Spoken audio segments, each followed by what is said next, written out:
Trading Bharat channel के एक और वीडियो में आपका स्वागत है दोस्तों।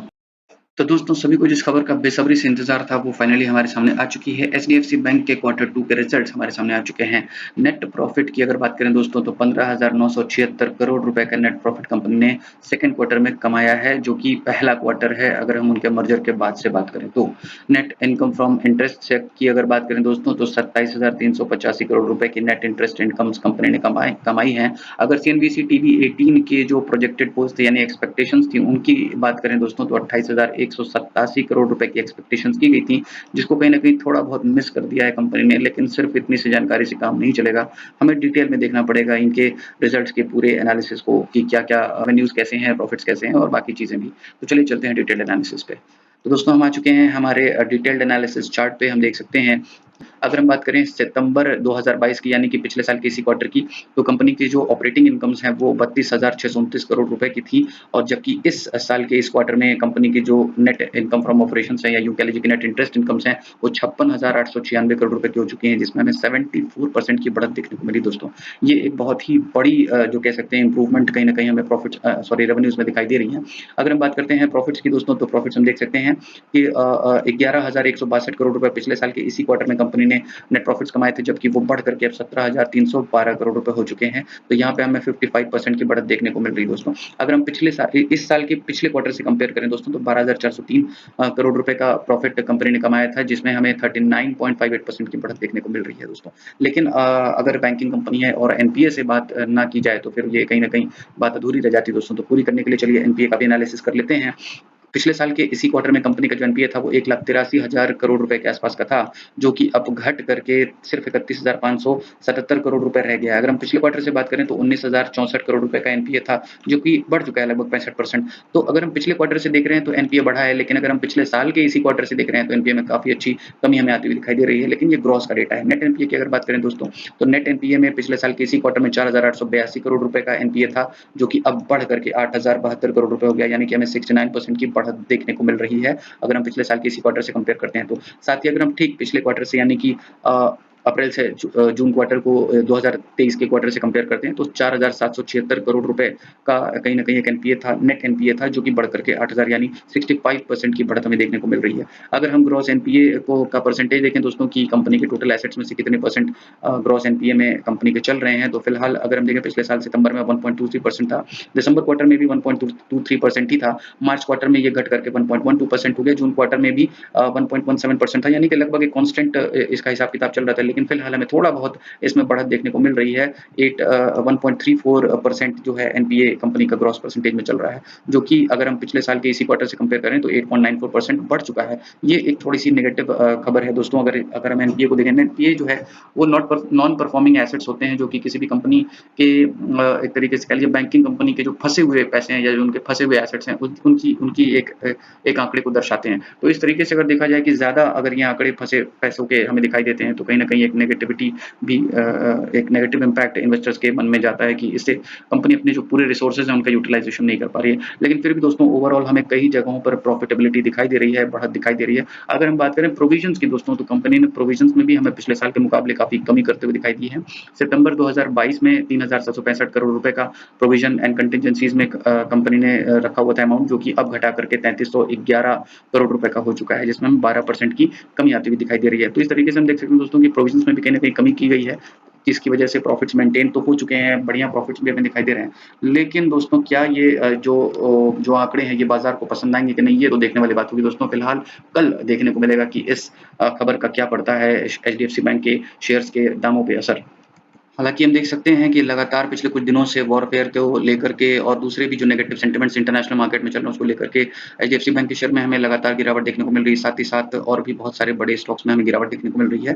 आज के दिन इस स्टॉक में 0.24% की गिरावट हमें देखने को मिली। फिलहाल ये स्टॉक 1532 रुपए पर ट्रेड करता हुआ हमें बंद क्लोज होता हुआ हमें आज के दिन दिखाई देता है। कल देखने वाली बात होगी कि स्टॉक में क्या परिवर्तन आ रहा है, क्या ये यहाँ से एक बढ़िया बाउंस बैक हमें दिखाएगा, एक इसमें उछाल देखने को मिलेगा रिजल्ट्स को लेकर के, या फिर यहाँ से एक गिरावट देखने को मिल सकती है। क्या बाजार को आज के रिजल्ट्स पसंद आएंगे कि नहीं, ये देखने वाली बात होगी। अगर हम पिछले 5 दिनों की बात करें दोस्तों, तो 5 दिनों में 0.56% की बढ़त ही देखने को मिली है एचडीएफसी बैंक के स्टॉक में। लेकिन पिछले 1 महीने में लगभग 6% के आसपास एचडीएफसी बैंक के स्टॉक में गिरावट आती हुई हमें दिखाई दी है। इसके पीछे का रीजन कहीं न कहीं हम जानते हैं पहले से ही दोस्तों, एक वॉरफेयर की जो स्थिति बन रही है और इंटरनेशनल मार्केट में जो बेरिशनेस आ रही है, उसका कहीं न कहीं इम्पैक्ट मार्केट के स्टॉक्स पे पड़ रहा है। लेकिन चलिए देखते हैं रिजल्ट्स का क्या इम्पैक्ट पड़ता है दोस्तों। फिलहाल चलते हैं आईसीआईसीआई सिक्योरिटीज के क्वार्टर 2 के रिजल्ट्स की तरफ, जो कि अगेन डिक्लेयर हो चुके हैं क्योंकि रिजल्ट्स आ ही रहे हैं, तो इनके भी आ चुके हैं। कंसोलिडेटेड प्रॉफिट आफ्टर टैक्स की अगर बात करें दोस्तों, तो 423.6 करोड़ रुपए का कंसोलिडेटेड रेवेन्यू कंपनी ने कमा के दिखाया है, जो कि ईयर ऑन ईयर बेसिस पर हम देखें तो पिछले साल 300 करोड़ रुपए का ही था, जिसमें 41% की बढ़त हमें देखने को मिलती है। अगर हम कंसोलिडेटेड रेवेन्यू की बात करें दोस्तों, तो कंसोलिडेटेड रेवेन्यू 1249 करोड़ रुपए पर रहा, जो कि पिछले साल के इसी क्वार्टर की तुलना में 858 करोड़ रुपए था, जहां पे हमें 45% की बढ़त देखने को मिलती है दोस्तों। तो दोनों ही जगह पे हमें एक अच्छा उछाल देखने को मिल रहा है। इसकी वजह से कहीं न कहीं आईसीआईसीआई की सिक्योरिटीज के स्टॉक्स में हमें कुछ प्रॉफिट या एक बढ़त देखने को मिल सकती है।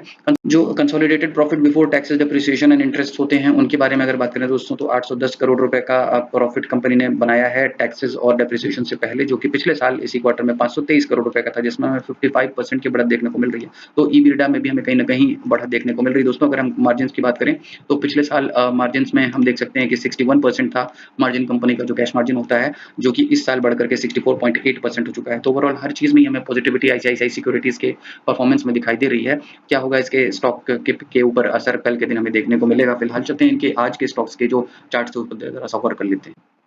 तो आईसीआईसीआई सिक्योरिटीज के स्टॉक में हमें फिलहाल 0.032% की गिरावट देखने को मिली, जो कि लगभग ना के बराबर है। यानी कि पिछले दिन की तुलना में अगर देखा जाए तो स्टॉक ने बिल्कुल भी मूव नहीं किया है, जहां पे ये कल था वहीं आज भी रुका हुआ है। अगर हम बात करें दोस्तों कि 5 दिनों में क्या हुआ है, तो 5 दिनों में ये स्टॉक हमें 1.18% की बढ़त के साथ दिखाई दे रहा है। पिछले 1 महीने में स्टॉक में 1.68% की गिरावट देखने को मिली है। अगर हम पिछले 1 साल की बात करें तो स्टॉक ने ठीक-ठाक परफॉर्म किया है। 21% के आसपास की बढ़त इसने अपने इन्वेस्टर्स को कमा के दी है, लेकिन ये कोई बहुत अच्छा परफॉर्मेंस नहीं माना जाता अगर 1 ईयर के हिसाब से देखा जाए दोस्तों। तो फिलहाल देखते हैं कि इस रिजल्ट का, जो कि बड़ा अच्छा पॉजिटिव दिखाई दे रहा है, क्या असर पड़ता है इनके स्टॉक्स के प्राइसेस पर, ये देखने वाली बात होगी दोस्तों। कल के दिन हम देखेंगे।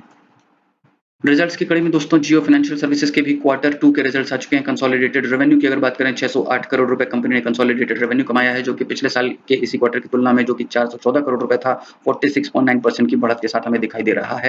यानी कि एक बहुत ही अच्छा इसमें भी हमें उछाल दिखाई दे रहा है। अगर कंसोलिडेटेड प्रॉफिट की बात करें आफ्टर टैक्स, यानी टैक्सेस पे करने के बाद जो प्रॉफिट कंपनी के पास बच जाता है, उसकी अगर बात करें दोस्तों, तो 668 करोड़ रुपए का प्रॉफिट आफ्टर टैक्स कंपनी ने क्वार्टर 2 में कमाया है, जो कि पिछले साल के इसी क्वार्टर में 332 करोड़ रुपए था। इसमें अगर हम देखें दोस्तों, तो 101% यानी लगभग डबल के आसपास की बढ़त हमें देखने को मिलती है। यहाँ पे भी हमें एक बड़ी अच्छी पॉजिटिव सेंटिमेंट परफॉर्मेंस देखने को मिल रही है। जो फाइनेंशियल सर्विसेज के मामले में अगर देखें दोस्तों, तो कहीं न कहीं हम देख सकते हैं कि बैंक ऑफ महाराष्ट्र का हमने रिजल्ट देखा, पिछले अपने वीडियो में हमने आपको बताया था, और साथ ही साथ फिर हमने अपने एचडीएफसी बैंक का रिजल्ट देखा, जो कि अगेन कहीं न कहीं पॉजिटिव दिखाई दे रहा है। इसके साथ ही हमने जियो फाइनेंशियल्स का भी रिजल्ट देखा, जो कि कहीं न कहीं हमें फिर से पॉजिटिव दिखाई दे रहा है। तो यानी कि क्वार्टर 2 के रिजल्ट ज्यादातर अच्छी कंपनीज के अच्छे ही रहे हैं। फिलहाल चलते हैं अगली खबर की तरफ। आज के आखिरी रिजल्ट्स में दोस्तों सीएट लिमिटेड के भी रिजल्ट्स हमारे सामने आ चुके हैं। चलिए देखते हैं कि क्या कमाया है सीएट ने पिछले क्वार्टर में, यानी कि सेकंड क्वार्टर में इस साल के। तो नेट सेल्स अगर हम इनकी देखें दोस्तों, तो नेट सेल्स में कंपनी के हमें दिखाई देता है कि पिछले साल के इसी क्वार्टर में 2894 करोड़ रुपए की कंपनी ने सेल्स की थी, जबकि इस साल ये बढ़ करके 3053 करोड़ रुपए हो चुकी थी। नेट सेल्स में हमें पिछले साल के इसी क्वार्टर से भी ठीक ठाक अच्छी बढ़त दिखाई दे रही है। और साथ ही साथ हम अगर पिछले इमीडिएट क्वार्टर से भी देखें, तो 2935 करोड़ रुपए की नेट सेल्स हुई थी पिछले क्वार्टर में, तो वहां से भी हमें इसमें बढ़त दिखाई दे रही है। अगर हम बात करें दोस्तों इनकी जो टोटल इनकम फ्रॉम ऑपरेशंस हैं, तो उसमें भी हमें कहीं ना कहीं यही बढ़त देखने को मिल रही है। अगर हम बात करते हैं प्रॉफिट बिफोर टैक्सेस की दोस्तों, तो प्रॉफिट बिफोर टैक्सेस पे आ जाते हैं।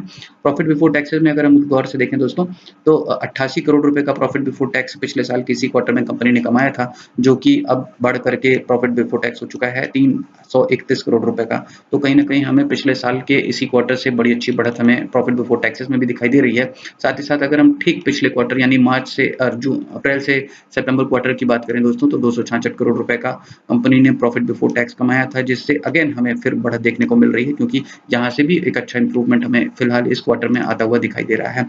अगर हम बात करें कि कंपनी के जो एक्चुअल प्रॉफिट्स थे वो क्या थे दोस्तों, तो तो दोस्तों अगर नेट प्रॉफिट्स की बात करें तो पिछले साल के इसी क्वार्टर में कंपनी ने 5.8 करोड़ का नेट प्रॉफिट कमाया था, जो कि इस साल लगभग 40 गुना बढ़ जाता है और 202 करोड़ रुपए हो जाता है।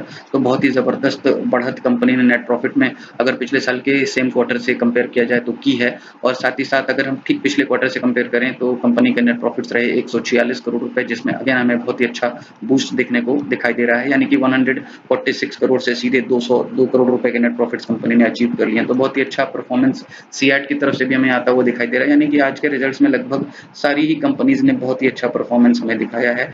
इनके स्टॉक्स को अगर देखें दोस्तों तो आज के दिन 1.44% की गिरावट हमें इसके स्टॉक में देखने को मिली है। स्टॉक 2106 रुपए पर क्लोज होता हुआ हमें आज के दिन दिखाई देता है। अगर हम पिछले 5 दिनों की परफॉर्मेंस की बात करें दोस्तों तो पिछले 5 दिन में कंपनी के स्टॉक में 0.5% की बढ़त हमें दिखाई है। पिछले 1 महीने में कंपनी के स्टॉक में 1.92% की गिरावट देखने को मिली है।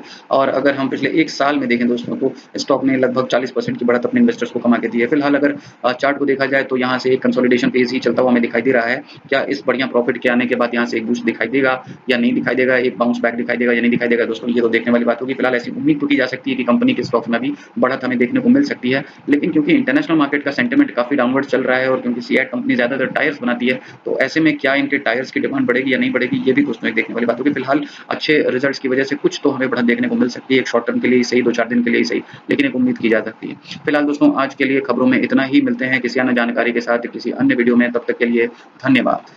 दोस्तों ट्रेडिंग भारत के वीडियोस देखने के बाद अगर आप कोई ट्रेड लेते हैं तो उस ट्रेड में हुए प्रॉफिट्स या लॉसेस की जिम्मेदारी ट्रेडिंग भारत की नहीं होगी। अपने किसी भी ट्रेड को लेने से पहले अपने फाइनेंशियल एडवाइजर से जरूर एडवाइस लें। यह वीडियो केवल एजुकेशनल पर्पस के लिए बनाया गया था।